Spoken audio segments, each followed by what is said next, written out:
कैलासवासी नामदेवराव जगताप सेवा भावी मंडळ संचलित श्री भैरवनाथ माध्यमिक विद्यालय या विद्यालयाचे चेअरमन करमाळ तालुक्याचे माजी आमदार माननीय जयवंतरावजी जगताप साहेब यांनी या गावामध्ये 1994 साली संस्था स्थापन केली। तेव्हापासून आज ताब्यात या संस्थेने अनेक अशा प्रकारचे कार्यक्रम राबवले आहेत। आज तुम्ही दिंडीमध्ये चालता, दिंडीमध्ये प्रवास करता, तुमचं घर, तुमचा परपंच, तुमचा असणारा जे काय संपूर्ण परिवार यांच्यापासून तुम्ही थोडंसं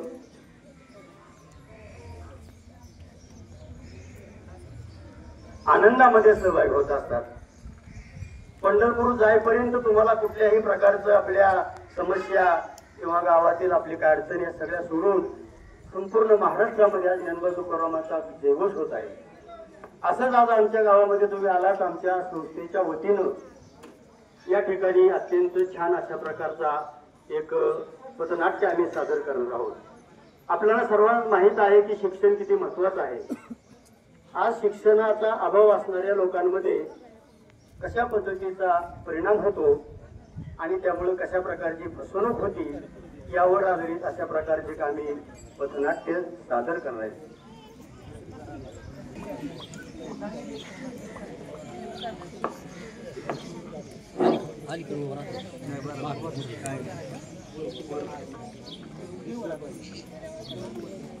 तर भावी भक्तांनो, आपल्याला माहित आहे की शिक्षण माणसाच्या जीवनामध्ये किती महत्वाचं आहे। साक्षरतेची वारी पंढरीच्या दारी या उपक्रमाच्या अंतर्गत श्री भैरवनाथ माध्यमिक विद्यालयाच्या वतीने आम्ही सादर करणार आहोत साक्षरता पथनाट्य। या पथनाट्याचं नाव आहे प्रमोशन एक मोठा आधार। प्रमोशन म्हणजे काय हे जर अशिक्षित माणसाला माहितीच नसेल तर त्या माध्यमातून कशा प्रकारची आपली फजिती होते आणि त्यातून शिक्षण किती महत्वाचं आहे हे पटवून देणारे एक अत्यंत प्रभावी अशा प्रकारचे पथनाट्य आहे।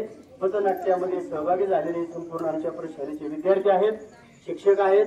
या सर्वांच्या वतीने आपलं पुन्हा एकदा मी तुमचं सर्वांचं स्वागत करतो आणि आमच्या प्रशालेच्या वतीने पथनाट्य या ठिकाणी सादर करीत आहोत।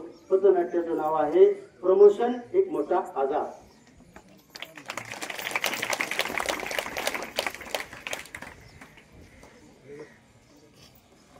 अहो दादा, हे तुमचे पत्र कशाचे पत्र आहे? हे तुमच्या वडिलांचे पत्र आहे। अहो दादा, मला लिहिता वाचता येत नाही, हे पत्र तुम्ही वाचून देताल का? अहो, या तुमच्या वडिलांचे प्रमोशन झाले आहे एवढेच। अरे, माझ्या वडिलांचे प्रमोशन कसं काय झाले? इथनं मागं तर माझ्या वडिलांना सुपारीच्या कांडाचे व्यसन नव्हते। हा प्रमोशन नावाचा रोग माझ्या वडिलांना कसं काय झाला? आता मी काय करू? अरे दादा, का रडतोयस? काय झालं आहे? अरे, माझ्या वडिलांना प्रमोशन झाले। अरे घाबरू नकोस मित्र, आतापर्यंत किती रोग आले आणि गेले, त्याच्यावर उपचार आहे। आपण तुझ्या वडिलांना दवाखान्यात घेऊन जाऊ।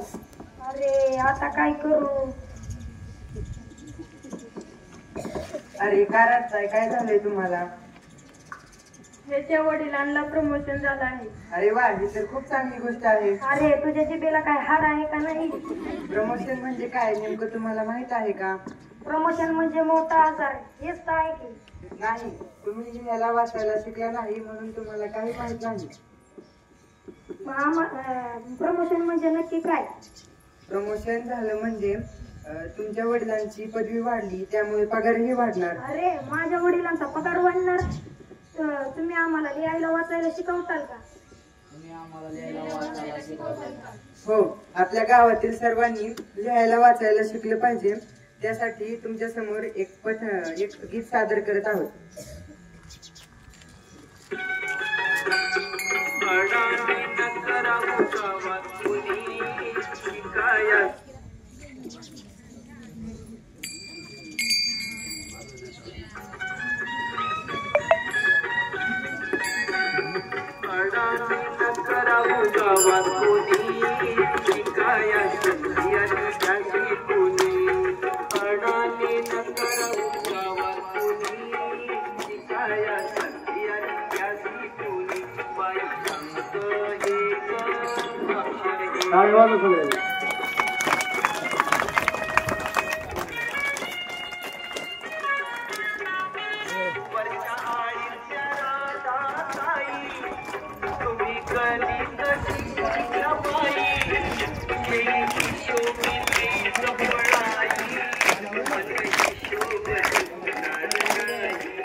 धन्यवाद सर्व कलाकारांचं आणि सर्व भाविक भक्तांना आपल्या कुंडलीच्या वारीसाठी आमच्या संस्थेच्या वतीने विद्यालय खूप खूप शुभेच्छा. आपला प्रवास हो, पांडुरंगाचं दर्शन आपल्याला घडो आणि पाऊस पडून सर्व शेतकरी बांधवांना चांगल्या प्रकारे दिवस हो अशी अपेक्षा व्यक्त करतो आणि कार्यक्रम संपला तुम्ही जय.